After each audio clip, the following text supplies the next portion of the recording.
is running Iran at the moment? Who leads the leader, it? in accordance with the Constitution, is Ayatollah Sayyid Mujtaba Khamenei. Is he alive? He's the commander. Of course he is. But in reality, do you know who does the raping? It is the Israelis. And do you know that when they rape people, they don't go to prison? And do you know that in Gaza, they go to hospitals and pull the plugs on incubators? And then you have the audacity to say that Iran does that sort of thing? It's your allies that do that. Are you the allies that you protect?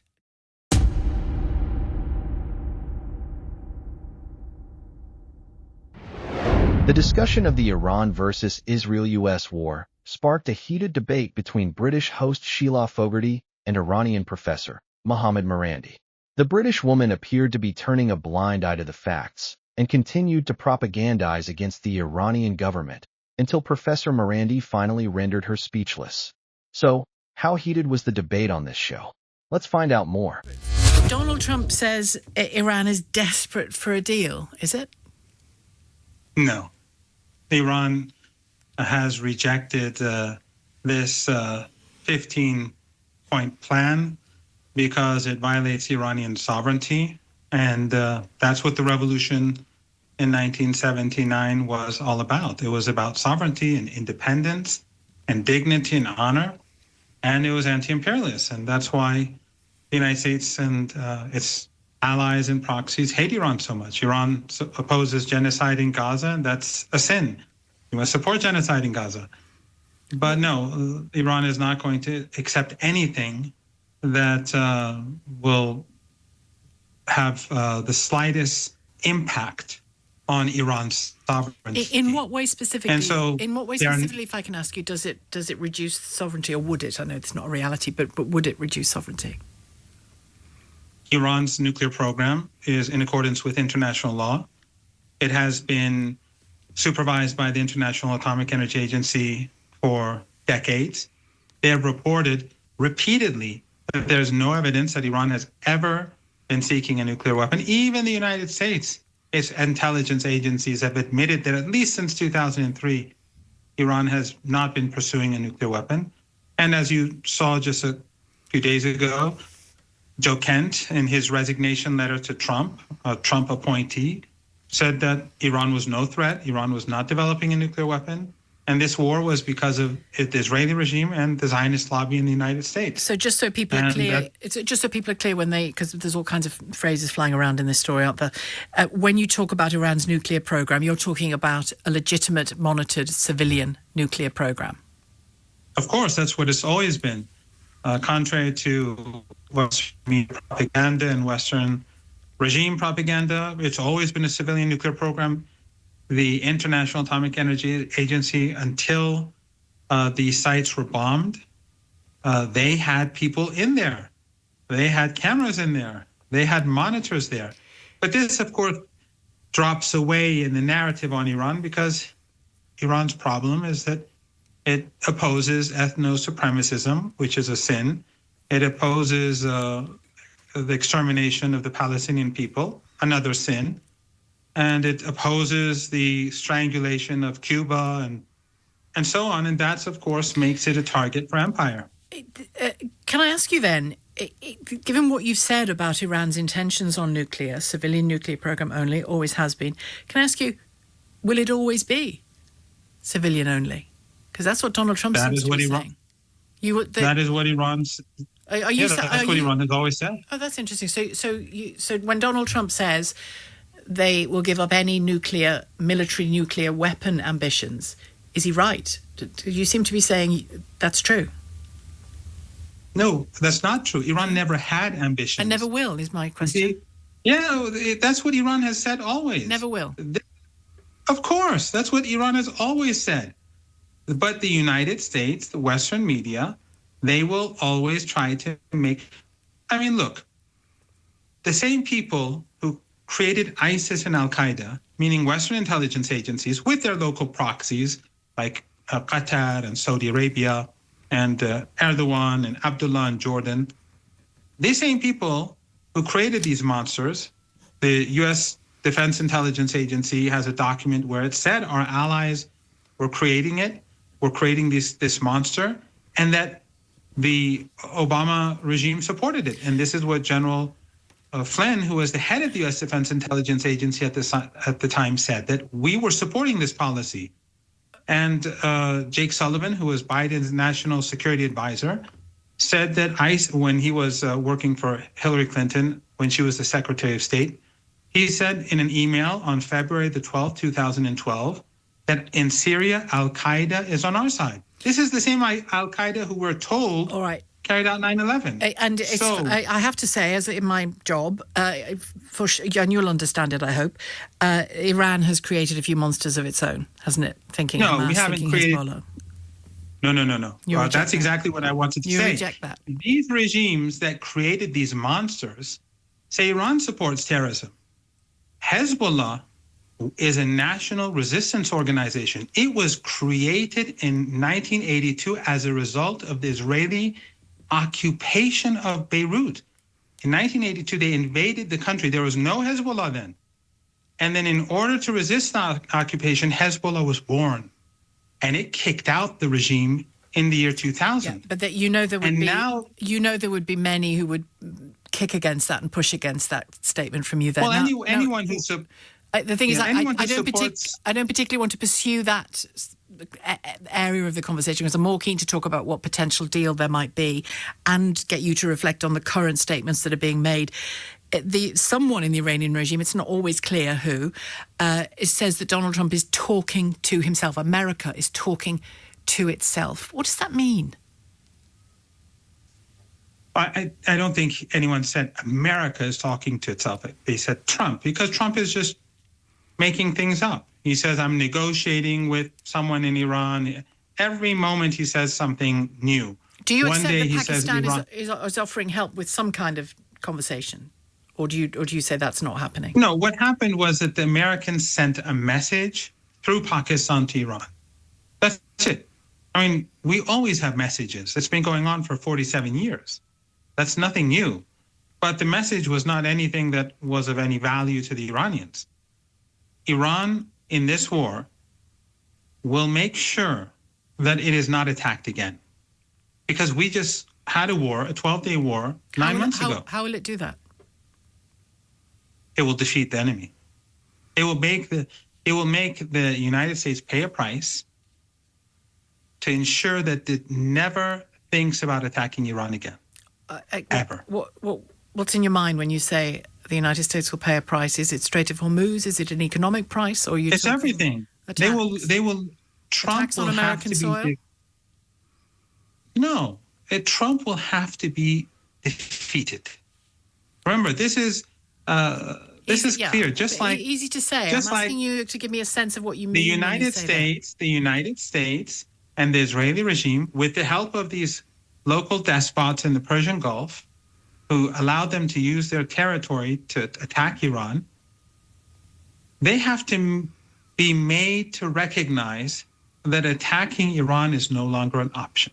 How? We went through it by defeating them, by making them pay a price. Well, they are being bombed.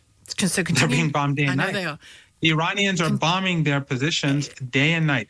And so economic and military attacks. You were being told, and everyone was being told, that Iran would be defeated in a couple of days. After 3-4 days, they said Iranian missiles and drones are running out. They're running out of missiles and drones. There's nothing of this sort happening. The people in the United States are being lied to. Who is running Iran at the moment? Who leads the leader? In accordance with the Constitution, is Ayatollah Sayyid Mujtaba Khamenei. Is he alive? He's the commander. Of course he is. Where is he? He's the commander. He's protected. It's interesting because one of the most protected men on the planet is the President of the United States. Yet I see him every day on television. He goes to play golf. He socializes in America, highly protected, probably nobody more protected. And yet we still haven't seen the new leader, the new supreme leader of Iran. Why? Leaders need to be visible in war, don't they? Maybe it's because your country is attacking, your regime is attacking our country. Our country Your airports in the UK are used to arm B-52s. Maybe that may have something to do with it. Well, I'm just guessing. Well, our government would push back against that and refute. Carpet bomb Tehran. I'm sure you've heard. Maybe your audience has. They carpet bomb Tehran. I'm asking you, where the leader is. Because you're democracies and all that, and you believe in human rights. I understand you want to. You bomb our people. I get it. You want to say what you want to say, but yeah, I will. But of course you will. That's why I've invited you on. But what I want to get clear is, in my mind, is surely at a time like this, a leader needs to be visible, and if he's not visible, and we saw this with the Soviet Union towards its end. Where was the leader? Was that the real leader? It doesn't look like Brezhnev. Doesn't look like so-and-so. What's going on? He can be visible, can't he? And be safe? No. Actually, I think your country is more like the collapsing Soviet Union. All right, but could you answer my question as to why he's invisible? And people here know exactly why he's protected, and they don't want him to be on the streets because they don't want your terrorist regimes to target him. And that's the smart thing to do. And when we defeat the Epstein regime and the Epstein class, why'd you call it that? Forced to back down. Why'd you call it that? Oh, well, of course. Because that's the class that controls your societies. That's the class that engages in war after war after war. Your endless wars, which are making your own people poor and which force people out of desperation to leave their countries and to come to yours. Well, can I and just, then you have, all right, let me. It's your own doing. It's the doing of your own regimes. All right, your characterization of our government. Let's focus on the UK, if I may, because I'm a UK presenter. Your characterization is so far from what is the truth here. I am currently in a country whose Prime Minister used to be the Director of Public Prosecutions, came from an ordinary working class home, and is now the Prime Minister. We, the voters, put him there. We, the voters, may or may not remove him from there in the next few years. And that process will be repeated. No, let me finish. No, that's not how it works in your country. Let me finish. Your country is allow me to finish. Allow me to finish. Allow me to finish, if I may, and I will let you come back, of course. Allow me to finish. Well, they certainly don't own this bit of the media that I'm speaking to you on, so can you and I just keep it civil and speak to each other directly? I'm not bombing you. You talk about the moral character of our country and the West. Iran massacred thousands of its own population in January. We don't know the exact figure, but the reports suggest tens of thousands. You laugh, but you know that happened. No, I'm not lying. Because you're lying. No, you're lying. Yes, you're lying. You're not lying. A single protester was killed. No, actually, your government helped kill them because your government is a part of a coalition that brings weapons into our countries, brings weapons into Iran. Go and look at the report by the Israeli regime's own Channel 14 News. They said that foreign intelligence agencies brought in the weapons that caused the armed insurrection. I'm not saying it. They're saying it. Do you know what you've done? I'm not saying your own Israeli allies are saying it. So don't in the 3,117 people were killed. They all have their data. Their IDs have all been declared. Well, if you have any extra names to add, give them to me, and we'll see if they exist or not. And then these people died as a result of an armed insurrection. In the United States, a woman was moving her car to the right. I saw it. And they shot her in the face in the United States and said it was justified because she wasn't turning to the right. She wasn't fast enough. Oh, listen. You're not very good at listening, are you? We had this problem last time. Yeah, you said you made a conversation involves two people. It really does. And it's an interview. Sometimes it's a conversation. Sometimes people yield to allow the other person to come in on a point they've made. It's like a dance, if you will. This is your show. You can say it all day. You can badmouth Iran day and night. I'm not badmouthing Iran. I'm talking to you. You invited me I'm talking to you so that I can give an alternative perspective. And you are doing that. And I'm coming in to respond to it.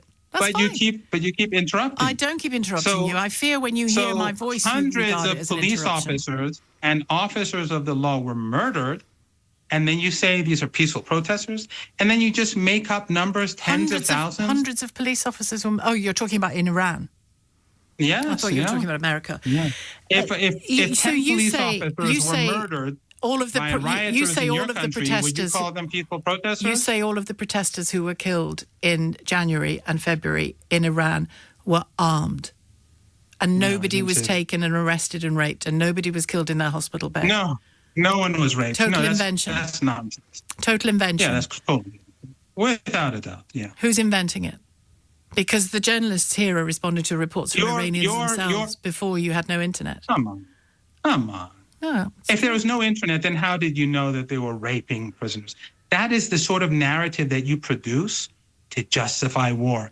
You know, like the incubators in Kuwait when Saddam invaded, and that your media would say, oh, they threw out the babies from the incubators to justify war. Just like Gaddafi and what was it, Viagra. You always do that. That's how it works. In reality, do you know who does the raping? It is the Israelis. And do you know that when they rape people, they don't go to prison? And do you know that in Gaza, they go to hospitals and pull the plugs on incubators? And then you have the audacity to say that Iran does that sort of thing? It's your allies that do that. Allies that you protect. Can I ask a question? Can I ask you, are you familiar? This is all projection. Are you familiar? Well, I was going to come to make a similar claim to you, actually. Are you familiar with the term DAVO? Deny, attack. DAVO. It stands for deny, attack, and reverse victim and offender. And almost everything. Oh, that's exactly what you do. Well, no, that's exactly. I was going to say that on the 2 occasions of late in the last few months that I've spoken to you, that's precisely what you do in your conversation. No, anything that happens. Anything that happens in Iran. I haven't carpet bombed anybody. Neither has the UK. I'm asking. Your regime I'm saying does. to you your that regime, whenever I ask you, let me speak, please. Whenever I ask you a question, just one moment. Whenever I ask you a question about what your regime has done, you accuse others of being behind that, let alone what happens in our own countries. Look, there's no way you can hide this. Your regime, which has nothing to do with the people, your regime is aiding the United States in carpet bombing our country. Okay. And as you do that, you try to say that Iran kills tens of thousands of people and rapes people. Why? Because you want to legitimize the rape of a nation. Well, you want to legitimize aggression, and that makes you complicit in war crimes. Okay. Me personally? Yes. Okay. You're a propagandist. Thank you very much, Professor Mohammed Marandi, professor at the University of Tehran.